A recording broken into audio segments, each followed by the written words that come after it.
नमस्कार दोस्तों, स्वागत है आपका गुरु ज्ञान भक्तावल चैनल में। आज मैं आपको एक बहुत ही ज़रूरी जानकारी दूंगा। ये जानकारी ना बहुत से कमेंट आते हैं मेरे पास इस जानकारी के लिए कि हमें सेवा करते हुए 2 साल हो गए, हमें सेवा करते हुए 3 साल हो गए, हमें सेवा करते हुए 5 साल हो गए, या फिर बहुत समय से हम सेवा कर रहे हैं लेकिन हमारे ऊपर किसी भी देवता की सवारी नहीं आई।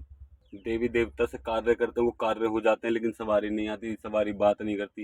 देखो, मैं एक चीज़ का आपको जवाब देता हूँ कि सवारी बात कैसे करेगी। जब तक सवारी शीश पे नहीं आएगी तो वो बात ही नहीं कर सकती। इस चीज़ का आप अवश्य ध्यान रखिए। और बहुत सी बार ऐसा होता है कि देवी देवता हमसे बात करते हैं, लेकिन वो कब बात करते हैं, या तो आपने किसी देवी देवता की सिद्धि करी हो, ठीक है, या फिर आपको गुरु से प्राप्त हो कि भाई आपके देवी देवता बात करेंगे, और गुरु से भी प्राप्त हो, या फिर आपने कोई सिद्धि भी करी हो, तब भी कई बार ऐसा होता है कि देवी देवता की जो हमसे बात करते हैं देवी देवता, वो तब भी हमसे बात नहीं करते। तो ऐसा क्यों होता है कि देवी देवता हमसे बात नहीं करते? देखो, मैं आपको बता दूं कि देवी देवता आपके ऊपर है, आपकी सेवा के ऊपर है। जैसी आप सेवा करोगे वैसी आपको मेवा मिलेगी। ये चीज़ तो आपने सुना होगा बड़े बूढ़ों के मुंह से कि सेवा की मेवा है, ठीक है। तो आप जितनी सेवा करोगे ना उतनी आपको मेवा मिलेगी और उतनी जल्दी आपको रिजल्ट मिलेंगे।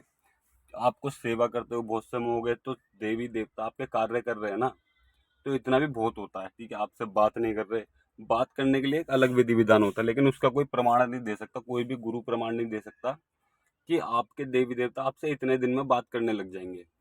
इसका कोई भी प्रमाण नहीं है कि कितने दिन में बात करेंगे, कितने दिन में बात नहीं करेंगे। कोई प्रमाण नहीं दे सकता। हाँ, सवारी के लिए कोई व्यक्ति बोल सकता है कि इतने दिन में सवारी आ सकती है। तो सवारी के लिए मैं आपको छोटे छोटे उपाय बताऊंगा कुछ, आप इन उपायों को करिएगा। सवारी 100% आएगी, आप खुद भी देखिएगा। लेकिन हाँ, एक चीज का आप अवश्य ध्यान रखिए, बिना गुरु के सवारी लेना बहुत ही बेकार, मतलब कि बेकार भी कह सकते हैं, या फिर उसे नुकसान भी कह सकते हैं, ठीक है। क्योंकि बिना गुरु के अगर सवारी आ गई तो वो अपनी जगह मांगती है, मतलब कि उन्हें चाहिए अपना राम बोलना, कि जब तक वो राम नहीं बोलेंगे तो वो देवता नहीं है। इस चीज का आप अवश्य ध्यान रखना, वो राम बोल देंगे तो देवता है। क्यों बड़े बूढ़े गुरु उस्ताद कहते हैं कि जब तक देवता ने राम नहीं बोला तब तक वो रोग ही है, ठीक है ना। चाहे आपके घर में कितने भी सालों से पूछ रहे हो, क्योंकि जब तक देवता राम नहीं बोलेगा ना, वो आपको नुकसान भी पहुंचा सकते हैं, ठीक है। आपका कार्य भी कर सकते हैं। अगर आपने कोई बोली कबूली कर दी, उसका अगर टाइम पे नहीं दिया तो वो आपको नुकसान भी पहुंचा सकते हैं। और कई बार ऐसा होता है कि कहीं कहीं तो आपको ऐसी जगह फंसा देंगे कि आप उनको याद करते रह जाओगे और वो आएंगे नहीं। तो वचन इसलिए लिए जाते हैं गुरु के द्वारा कि देवता को आप जहाँ याद करो वो वहाँ आए, वहाँ हाजिर हों और आपको उस परेशानी से निकालें और आपके सारे कार्य बनाएं, ठीक है ना। इस चीज़ का आप अवश्य ध्यान रखिएगा। बिना गुरु के देखो सवारी तो हो आनी नहीं चाहिए। अगर आपने, बाकी आप सेवा पानी जितनी मर्जी करते रहो, अगर आप बिना गुरु के सवारी चाहते हो तो मेरे हिसाब से तो आप सवारी मत लो। लेकिन आपने अगर किसी को गुरु धारण कर रखा है और फिर भी सवारी नहीं आ रही और आपके गुरु आपको कोई भी मार्गदर्शन नहीं दे रहे, तो मैं आपको बताता हूँ आप क्या चीज करके आप उनकी सवारी पा सकते हो। सबसे पहले तो देखो, आपको हुक्का लगाओ, ठीक है। आप जिस तरीके से हुक्का लगाते हो उस तरीके से हुक्का लगाओ। अगर आपको हुक्का लगाना, हुक्का की मतलब कि हुक्के सही तरीके से लगाना नहीं आता तो हमारे चैनल पे वीडियो है हुक्का किस तरीके से लगाए देवी देवताओं का, आप उसे भी देख सकते हो और उसके द्वारा आप हुक्का लगा सकते हैं उसी विधि विधान से, उसी तरीके से, ठीक है। एक मेन चीज यही होती है कि हुक्का किस तरीके से लगाया जाता है।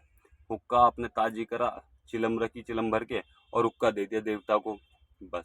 इतना हुक्का लगाना नहीं होता, उसके नियम होते हैं, मतलब कि उसके तरीके होते हैं हुक्का लगाने के। जैसे उतारा करते हैं हम लोग, ठीक है, भगत लोग उतारा करते हैं, गुरु उस्ताद उतारा करते हैं, तो उसके विधि विधान होते हैं, उसके तरीके होते हैं कि किस तरीके से आपको उतारा करना और किस तरीके से नहीं करना, क्या क्या आपको सामग्री चाहिए और किन किन चीज़ों का आपको ध्यान रखना है। तो इसी चीज में, इसी तरीके से सेवा भी होती है कि इन चीजों का ध्यान रखना और इस तरीके से आपको सेवा करनी है। सबसे पहले तो देखो, आपको हुक्का लगाना है, ठीक है। मैं आपको तरीके बताता हूँ। आपको हुक्का लगाना है, हुक्का आप जिस तरीके से लगाते हो उस तरीके से लगाओ। बाकी अपने गुरुजी से पूछो कि भाई हुक्का किस तरीके से लगाना है हमें, और आप हमारी वीडियो से भी सीख सकते हो हुक्का लगाने के पूरे तरीके। आप उस तरीके से हुक्का लगाइए। उसके बाद में आपको शब्द जो बोलने होते हैं, मतलब कि जो बोलना होता है सेवा पे, आप क्या बोलते हो। या तो आपको किसी मंत्र का जाप दे दिया कि भाई इस मंत्र का जाप करो। सबसे पहली चीज मैं आपको बता दूं, कोई भी देवी देवता, अगर आप किसी भी देवी देवता की सेवा कर रहे हो ना, तो उस पर आप मंत्र जाप करोगे तो कोई काम का नहीं है, ठीक है। मंत्र जाप कब होता है, या तो आप उनकी कृपा प्राप्त करने के लिए मंत्र जाप कर रहे हो, उनके दर्शन के लिए मंत्र जाप कर रहे हो, तो वो उतना ही कार्य करेंगे, आपके ऊपर सवारी नहीं आएगी। सवारी के लिए आपको ध्यान लगाना पड़ेगा। ध्यान के तरीके भी मैं आपको बताऊंगा, आप किस तरीके से ध्यान लगाओगे। पहले मैं आपको कुछ चीजें बता रहा हूँ कि किन चीजों की वजह से आपके ऊपर सवारी नहीं आती। क्यों, बहुत से लोग क्या होते हैं, उन्होंने आज सेवा करनी शुरू करी, कल से मंत्र जाप में लग गए। मंत्र जाप नहीं करना, पहली चीज। ठीक है। दूसरी चीज, आप सेवा कितनी कितनी बार लगाते हो एक दिन में? एक बार, दो बार, तीन बार, पांच बार? बहुत अच्छी बात है। एक बार हुक्का लगाते हो तो सवारी आ जाएगी, लेकिन उसमें समय लगेगा। कम से कम दो बार आप हुक्का लगाइए, दो बार सेवा करिए। आप जिस भी तरीके से सेवा करते हो उस तरीके से सेवा करिए। आपको परहेज करना है।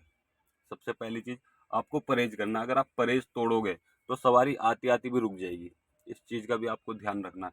परहेज नहीं टूटना चाहिए, परहेज आपको करना है। ठीक है। कुछ भी हो जाए आपको परहेज करना है, परहेज नहीं टूटने चाहिए। इस चीज का भी आपको ध्यान रखना है। तो बहुत से भगत होते हैं, बहुत से शिष्य होते हैं कि जब तक वो सेवा कर रहे हैं, मतलब कि 1 घंटा सेवा, 1 घंटा तो बहुत मुश्किल ही करते हैं आजकल लोग। आपने 15 मिनट सेवा दी, ठीक है, 15 मिनट सेवा में कुछ नहीं होता। कम से कम 1 घंटा, 1 से 1.5 घंटा आपको सेवा पे बैठना है। हुक्का लगाने के बाद उस पर बैठना है सेवा पे। आपको ध्यान लगाना है।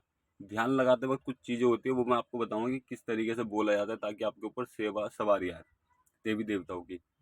क्योंकि आजकल ये है, अगर गुरु ने बता दिया ना कि भाई इस माला का 11 माला जाप करना है, ठीक है, तो वो एक माला करेंगे। एक माला, दो माला, 5 माला, इतनी माला करेंगे। उसके बाद में उन्हें ऐसा होता है कि मैं उठ के भागूं, अब उठ जाऊं यहाँ से। अगर आपके साथ भी ऐसा होता है तो आप कमेंट जरूर कीजिएगा, मैं उठ जाऊं अब यहाँ से, अब बस इतनी से इतना ध्यान बहुत है, आज के लिए इतना बहुत है। आप पूरे दिन, पूरा दिन आपके पास है, आप घूम भी सकते हो, सब चीज कर सकते हो। ठीक है। आप दोस्तों में जाते हो, जॉब पे जाते हो, परिवार में बैठते हो, आप शादी पार्टियों में जाते हो। देवता आपसे क्या बोल रहा है? देवता कह रहे हैं आपसे कि सिर्फ दिन का 1 से 1.5 घंटा मुझे दे दो। जब आप मुझे समय दो, मेरे मेरे अलावा किसी और चीज के बारे में मत सोचो।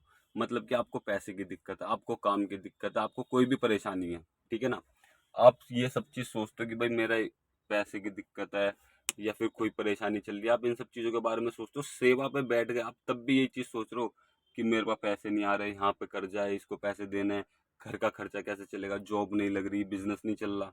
इस तरीके की चीजें आपके दिमाग में आती है ना। लेकिन उन चीजों को हटा के आप देवता पे ध्यान लगा दो बस, कि बाबा मुझे तो तुम ही चाहिए हो। देवता से बात करो, जो आपकी परेशानी है वो देवता को बताओ कि बाबा ऐसे बात हो गई, ये परेशानी है मुझे, इस परेशानी से कैसे निकला जाए। इन चीजों का, ये छोटी छोटी चीजें आपको ध्यान रखनी है। इन चीजों को बोलिए आप देवता से।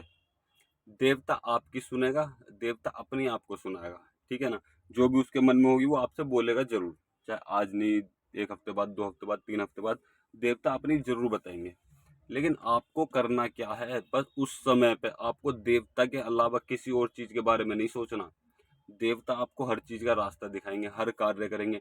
जब आप देवता के ऊपर ध्यान नहीं लगाओगे, आप उसी टेंशन में आपका दिमाग रहेगा, तो देवता आपको कुछ भी नहीं बताएगा। इस चीज का भी बहुत जरूरी आपको ध्यान रखना है कि देवता के लिए बैठ गए तो देवता ही है। ठीक है ना। आप कभी भी मान लीजिए आप किसी शादी पार्टी में जाते हो तो आप वहाँ पे इंजॉय करते हो। ठीक। आपके दिमाग में और कुछ नहीं आता, सारी टेंशन चली जाती है, सब चीज गायब हो जाता है। आप सिर्फ उस पार्टी को इंजॉय करते हो। तो इसी तरीके से अगर आप देवी देवता के लिए बैठ रहे हो ना, तो सिर्फ देवी देवता का ध्यान चलना चाहिए और किसी का ध्यान नहीं चलना चाहिए आपके दिमाग में। इस चीज का आप अवश्य ध्यान रखिएगा। और भी बहुत सारी चीज होती हैं, मैं आपको सारी चीज बताऊंगा। और अगली वीडियो में आपको ये भी बताऊंगा कि देवी देवताओं की सवारी किस तरीके से आएगी। क्योंकि वीडियो बहुत लंबी हो गई, मैं आपको अगली वीडियो में बताऊंगा कि देवी देवताओं की सवारी किस तरीके से आएगी आपके शीश पे। आपको क्या बोलना पड़ेगा देवता से, जो उनकी सवारियां है वो आपके शीश पे खेलें, और किन किन चीजों का आपको ध्यान रखना है। आपको अगर ये सब चीजें जाननी है तो आप मुझे कमेंट कर दीजिएगा, मैं अगली वीडियो जरूर बनाऊंगा इस टॉपिक के ऊपर कि आपको, आपके ऊपर भी, आपको देवी देवता की सेवा करते हुए इतना समय हो गया, लेकिन आपके ऊपर देवी देवताओं की सवारी आएगी। आप इस तरीके से सेवा करिए, आपके ऊपर देवी देवता की सवारी आएगी, जरूर आएगी। आप अपने गुरु से भी बात करिए। अगर गुरु नहीं बताते आपको कुछ भी, मार्गदर्शन नहीं करते, तो आप हमारी वीडियो के द्वारा आप कमेंट करिएगा, मैं अगली वीडियो जरूर बनाऊंगा कि आपको किस तरीके से देवी देवताओं की सवारी प्राप्त होगी। और अगर आपको हमारे द्वारा दी गई जानकारी अच्छी लगी तो वीडियो को लाइक करें, चैनल को सब्सक्राइब करें और बेल आइकन जरूर दबाएं, ताकि हमारे द्वारा दी गई जानकारी आप तक समय पर पहुंच सके।